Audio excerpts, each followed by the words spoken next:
Vous écoutez un podcast de Radioma, la radio de création de ma scène nationale. Danse sur écoute. Danse sur écoute. Sur écoute. Danse. Danse. Écoute, je dirais que sur cette photo, j'ai 5-6 ans, peut-être. Pas plus. Et c'est devant chez mes parents, devant la porte d'entrée de chez mes parents. À Port-Saint-Louis-du-Rhône, dans le sud de la France, tout au bout de l'embouchure du Rhône, au bout du monde. Danse sur écoute. Clémence Galliard, Émilie Cornillot. Voilà, donc là je tiens une rose dans la main. J'ai une sorte de robe en voile, des demi-pointes avec les rubans qui s'attachent autour de la cheville. Ça, c'était vraiment le grand kiff, quoi. Les rubans à passer autour de la cheville. Et surtout le maquillage. Et ça, je me souviens de chaque fin d'année, juste avant le spectacle. C'était le moment où ma mère me payait l'esthéticienne qui me maquillait et me préparait pour le spectacle. Et ça, c'était waouh. Le plus beau cadeau de l'année, c'était là. Voilà.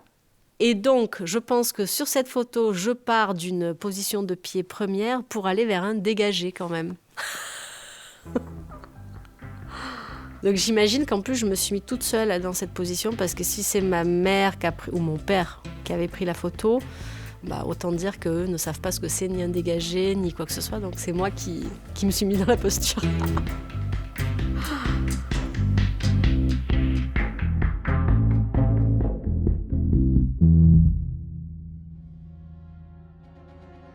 Émilie est au centre du plateau. Elle est brune, longiligne, elle a les cheveux longs plaqués en arrière. Normalement, on est 4. Mais là, je danse seule. Elle porte un pantalon bleu marine et un débardeur un peu jaune-orangé. Un détail important, elle a un collier autour du cou, en argent, assez épais, et c'est assez rare en danse contemporaine, on porte peu de bijoux. J'ai une vision... Et je me détourne. Ça marque très fort la jonction entre sa tête et le reste de son corps. Justement. Je me tranche le cou. Elle se tranche le cou. 3 tours de buste. Il y a quelque chose d'envoûtant qui me prend. C'est là, je l'attrape. Elle indique des points dans l'espace.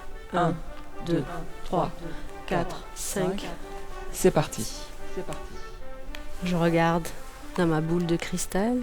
La musique est de Louis Andriessen, un compositeur néerlandais minimaliste. J'ai de nouveau un évanouissement, un sursaut. Elle s'appelle De Staat, et d'ailleurs elle a donné son nom à la pièce qui s'appelle The State. Edmond Rousseau et Shlomi Tuiser, les chorégraphes, voulaient absolument donner corps à cette musique. Elle montre, elle fléchit, elle stoppe, on dirait qu'elle s'exaspère, elle pointe du doigt et elle vacille en arrière. Je fais une prière. Le duo de chorégraphes avait envie de parler d'une micro-société et pour ça, ils ont demandé aux 4 danseurs d'incarner 4 personnages. La dame, J'entends le roi, quelque chose. le scientifique et l'oracle. Je l'attrape. L'oracle, c'est Émilie. Et... Elle aussi, elle croit aux énergies, à l'intangible. Et je pense que c'est pas un hasard s'ils lui ont proposé d'être justement ce personnage dans cette pièce. Les cœurs arrivent. Ah, là, elle vient de découvrir ses yeux avec sa main droite. Pied droit, pied gauche, elle recule.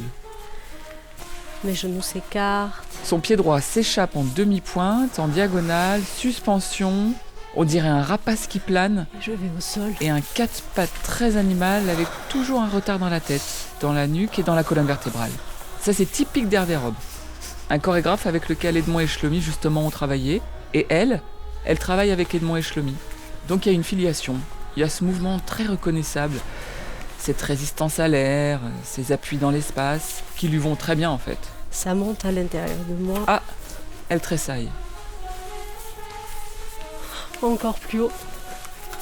Elle part en diagonale, elle enserre son cou avec son bras gauche, rond de dos, préparation, tour, déséquilibre en arrière, mouvement de prédication.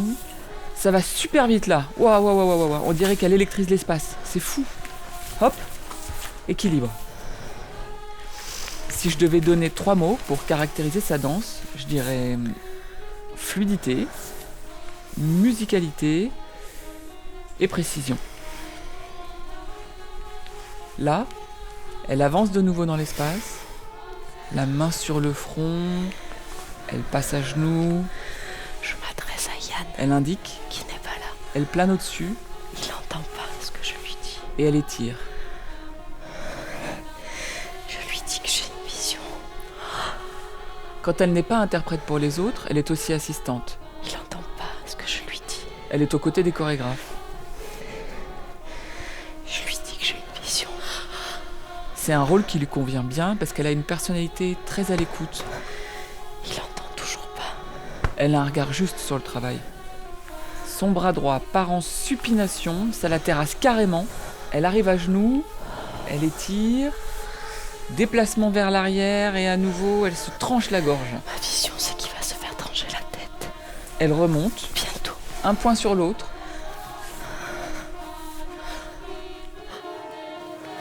Elle indique du bout du doigt, mouvement arrêté et rewind.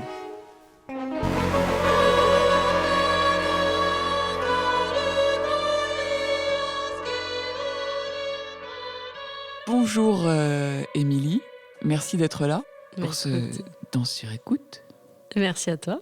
Alors on s'est rencontrés en 2018 sur le projet Attitude habillée de la chorégraphe Balkis Moutachar, dans lequel j'étais danseuse et toi assistante. Oui, c'est ça. C'est-à-dire que tu avais vraiment le rôle de conseil artistique de la chorégraphe pendant toute la création de la pièce. C'est ça. Ce rôle est souvent endossé par un interprète, un danseur ou une danseuse, parce que ça suppose de très bien connaître la scène. Et j'aimerais bien que tu me dises comment tu t'es retrouvée à cette place. Donc en fait, moi, la première fois où on m'a proposé d'être assistante sur une création, c'est donc Edmond et Shlomi, Edmond Rousseau, Shlomi Twizer, qui m'ont proposé d'être assistante sur une création qui s'appelait Tempérament. Et la première fois qu'on m'a proposé ça, honnêtement, il y a 2 choses qui me sont venues en tête. Je me suis dit que ça allait être compliqué, que je ne me voyais pas forcément dans ce rôle-là. Pour moi, j'étais simplement interprète jusque-là et je ne m'étais jamais positionnée dans l'idée même De cette posture. dans cette posture. Et eux, ils t'ont expliqué pourquoi ils avaient envie que ce soit toi ? Ils avaient envie de me proposer de faire partie de cette création et à ce moment-là, en tout cas, ils me voyaient pas interprète dans cette création et ils avaient envie que je sois... En tout cas, comme ils étaient dedans. Enfin, à chaque fois que j'étais assistante aussi, c'est pour la plupart du temps des chorégraphes qui étaient dedans. Donc, Oui, qui ne peuvent pas être à l'extérieur. Ils ne peuvent pas être dedans et dehors en même temps. C'est très compliqué d'avoir les 2 postes et du coup, ils ont besoin d'aide. Voilà, ils ont besoin d'un regard vraiment extérieur. Voilà, il a fallu que j'apprenne à donner mon avis, j'apprenne à dire ça oui, ça non, Oui, se positionner. à se positionner et donc du coup à chaque fois à pouvoir me mettre à leur place quelque part. Mais bon, ça a été le moment d'apprendre, quoi. Est-ce qu'il y a une posture aujourd'hui que tu préfères entre interprète, si tu devais choisir entre être interprète ou assistante, ou l'alternance te convient ? Non, l'alternance me convient, je crois. J'aime bien, j'y trouve un certain intérêt dans les 2. Même en tant qu'enseignante aussi, j'aime enseigner. Hein. Mais quand même, sur le rôle d'assistante, j'irai peut-être avec parcimonie. Et finalement, je suis plus nourrie et rechargée à l'intérieur de moi quand je suis interprète. Et tu disais que tu enseignais aussi. Oui, je l'ai toujours fait parce que j'ai commencé, je pense, quand j'étais, on va dire, ado, avec plus l'idée d'être professeur de danse plutôt que d'être danseuse, en fait. Et c'est au fur et à mesure de mon parcours d'école que l'idée m'est venue d'être interprète. Enfin, je suis arrivée à concilier et à tisser les 2 et à faire que l'enseignement et être sur scène, en fait, c'est 2 choses qui se répondent, qui s'équilibrent et qui se nourrissent. Après, l'enseignement tel que je le pratique aujourd'hui, c'est plus un investissement, une revendication un peu comme ça par rapport à la danse à l'école. Donc, c'est plus dans un rapport un peu acte social, peut-être. Voilà, pour l'instant, c'est plus sur ça que je m'investis en termes d'enseignement. Et là, tu te vois encore danser pendant des années, assister, enseigner ou Écoute, je me pose la question, tu vois, je me dis... T'as envie encore d'être au plateau ? J'ai encore envie. Du coup, je laisse aller les opportunités. parce que j'ai pas l'énergie d'être dans une audace de chercher. Moins qu'avant. Ouais, là, j'ai pas le temps de ça, ni l'énergie de ça. Donc, je me dis, si les opportunités sont là et que ça se fait, oui, j'ai encore envie. J'ai encore envie, encore un petit peu, quand même. Mais je sais pas pour combien de temps. Enfin, je me dis aussi qu'à tout moment, ça peut s'arrêter. Et t'es contente de ton parcours? Oui, je suis contente de mon parcours. T'as pas de regrets? J'ai pas de regrets. Non, j'ai pas de regrets. T'as des envies encore? T'as des choses que t'as pas faites que t'aimerais vraiment faire?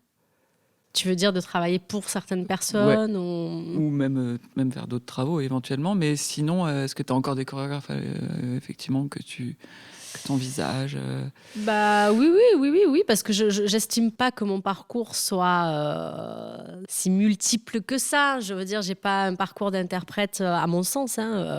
J'ai pas un CV qui se déroule par terre. Donc c'est sûr que j'aurais pu encore avoir certaines envies ou rencontrer des familles, parce que c'est un peu ça aussi des fois le milieu de la danse, rencontrer d'autres familles. On va dire que j'ai peut-être fait un peu le tour de ma famille. Mais bon, je garde une certaine distance, en fait. J'aime bien me dire que je m'engage dans mon métier, je l'aime. Vraiment, je suis épanouie. Et en même temps, voilà. Et est-ce que tu sais pourquoi t'as pas un CV, comme tu dis, qui se déroule par terre ou je sais pas quoi, et que t'es pas allé piocher à plein d'endroits différents? Je pense qu'à la fois, j'ai été fidèle à une certaine famille, à la fois, j'ai pas été dans une démarche de créer des opportunités et d'être ambitieuse à ce niveau-là. Carriériste. Donc, carriériste, voilà. Je pense que j'ai laissé un peu les choses se faire, parce que peut-être c'est un peu plus dans mon tempérament et que j'ai bien aimé. Là où t'étais, j'imagine. J'étais bien là où j'étais, et puis que j'aime bien aussi d'autres choses dans la vie, passer beaucoup de temps à faire d'autres choses, à être avec des amis, avec mon mec, à vivre un peu de manière très simple. Donc, du coup, je pense que ma carrière aujourd'hui, elle est le reflet de ma personnalité, mais aussi peut-être d'opportunités que j'ai pas eues, et et de propositions qui se sont pas présentées ou faites. Parce qu'il y a des choses aussi que j'aurais aimé qu'ils se fassent et qui ne se sont pas faites. Donc, voilà. Et est-ce que tu sais pourquoi tu as eu besoin de faire de la scène? Moi, je l'ai toujours pris comme une chance dans ma vie et je me sens à ma place.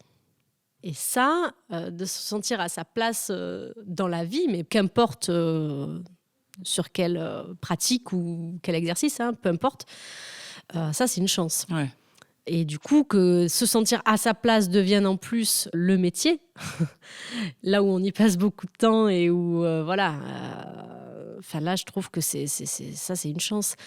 Et du coup, ça je me suis fait cette réflexion-là quand, donc, dans ma formation de yoga, puisque je pratique le yoga, on nous a dit, en fait, la méditation, il faut arrêter de penser qu'on peut s'asseoir et fermer les yeux et ne plus penser à rien. Bon, ça, c'est l'image qu'on a du truc. Mais en fait, la méditation, c'est trouver un objet, trouver une activité sur laquelle on arrive à se concentrer intensément. Et en fait, moi, la danse et la scène, c'est ça, finalement. C'est rare que je pense à ma liste de courses ou que je pense à ce que j'ai à faire le lendemain, quand je suis dans mon corps et dans l'incarnation d'une danse. T'es vraiment dans l'instant présent, quoi. Ouais. Et que sur scène. En tout cas, c'est très fort. Là, la sensation est très forte sur scène. Ouais, sur scène, mais ça peut être en studio aussi. C'est pas forcément... d'accord, c'est un peu en lien aussi avec la pratique, pas seulement le plateau. C'est en lien avec la pratique physique. Ouais. De la danse. Et de l'imaginaire qui se met en route à travers le mouvement. Parce que par contre, je pense que courir ou faire une autre activité physique me met pas du tout dans ce même état-là. Oui, ce n'est pas que les endorphines, quoi. Ouais, non. C'est l'imaginaire que ça déploie. Ouais. Et là, dans l'exercice de parler de ta danse, de décrire ta danse, ouais. Pendant que tu dansais, ouais. Est-ce que c'était agréable, désagréable? Est-ce que tu arrivais à être dans l'instant, à dire ce qui te passait par la tête, ou est-ce que tu devais réfléchir pendant que tu dansais? Ouais, non, moi je trouve que c'est pas évident, parce que finalement j'ai l'impression que être dans une partition connue, du coup il y a une mémoire du corps, plutôt un cerveau plutôt archaïque qui se met en place et c'est ça que j'aime, et c'est ça où je me sens à ma place et où je me sens bien. Et d'un coup de déployer une parole Ça me renvoie au mental, ça me renvoie à penser à... Oui, c'est une autre partie du C'est cerveau. une autre partie Vraiment, du cerveau et ça convoque. me sort un peu des sensations. Voilà, ça me sort un peu de ce qui me plaît en fait. Oui. Oui, quand c'est quelque chose qui s'est écrit vraiment dans le corps, parce qu'après, ça pourrait être tout à fait une autre danse qui s'est écrit avec de la parole ou avec une pensée. Mais là, quand c'est quelque chose qui s'est écrit dans une incarnation de chair et d'un imaginaire particulier que j'ai finalement plus ou moins gardé que pour moi, tout le long de cette création, c'est particulier du coup après de mettre des mots dessus. C'est ça, il y a aussi révéler de ce qui fait partie de l'histoire de ce que tu es en train de faire ou juste révéler ce qui se traverse l'esprit à l'instant où tu le fais, quoi. C'est ça. On t'a demandé d'amener un objet pour cette rencontre. Est-ce que tu peux nous le décrire ? Donc pour moi, mon objet, c'est la menthe poivrée. La menthe poivrée qui me suit dans mon parcours d'interprète. Un petit coup de menthe poivrée pour se donner de l'énergie, pour s'éclaircir les idées. Et c'est parti, on peut monter en scène ou faire ce qu'on a à faire. Voilà, ça c'est mon objet. Et le collier aussi, le collier que je porte dans le solo que j'ai présenté dans The State d'Edmond Rousseau et Shlomi Tweezer.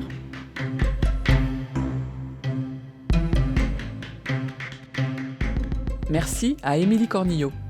Danse sur écoute est un podcast de Clémence Galliard et Juliette Medevielle. À la technique, Jean-Philippe Burger et Basile Bocquer.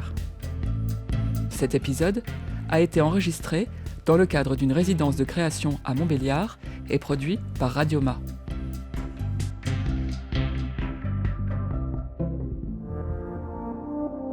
Retrouvez Radioma, la radio de création de ma scène nationale, sur radioma.eu.